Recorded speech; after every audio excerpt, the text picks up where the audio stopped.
ആലപ്പുഴ ചെങ്ങന്നൂരിലുള്ള പഴയ വരട്ടാറിൽ ചത്ത ജീവജാലങ്ങളെ തള്ളുന്നു.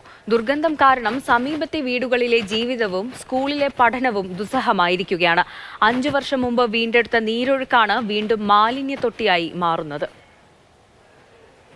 ചത്ത പട്ടി, എലി, അടുക്കള മാലിന്യം മുതൽ അറവ് മാലിന്യം വരെ വേണ്ടാത്തതെല്ലാം വലിച്ചെറിയുന്നത് മുളന്തോടെന്നും പഴയ വരട്ടാറെന്നും പേരുള്ള നീരൊഴുക്കിലേക്കാണ്.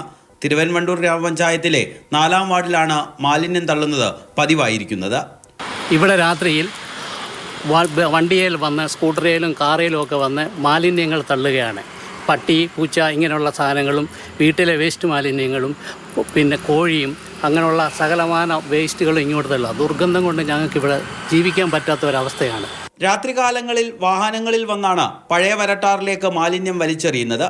മലിനജലം സമീപത്തെ കിണറുകളിലേക്കും ഒലിച്ചിറങ്ങുന്നുണ്ട്. ഇതൊരു തീരാശാപമായി തീർന്നിരിക്കുകയാണ് ഈ ഗ്രാമത്തിലേക്ക്. ഈ സമീപപ്രദേശത്തിലെ കിണറുകളിലെല്ലാം തന്നെ ഇതിൻ്റെ മാലിന്യം കൊണ്ട് വീർപ്പ് മുട്ടുകയാണ്. ഈ വെള്ളം ഞങ്ങൾ 3 പ്രാവശ്യം തിളപ്പിച്ചാണ് കുടിക്കുന്നതും മറ്റാഹാരത്തിന് ഉപയോഗിക്കുന്നത്. വേറെ ഞങ്ങൾക്ക് മാർഗമില്ല. പതിറ്റാണ്ടുകളായി നീരൊഴുക്ക് നിലച്ചു കിടക്കുകയായിരുന്ന വരട്ടാറിനെയും പഴയ വരട്ടാറിനെയും 5 വർഷം മുൻപാണ് വീണ്ടെടുത്തത്. സാങ്കേതിക കാരണങ്ങളിൽ ചാരി പഴയ വരട്ടാറ് പൂർണ്ണ രീതിയിൽ ഇതുവരെ വീണ്ടെടുത്തിട്ടില്ല. മാതൃഭൂമി ന്യൂസ്, ആലപ്പുഴ.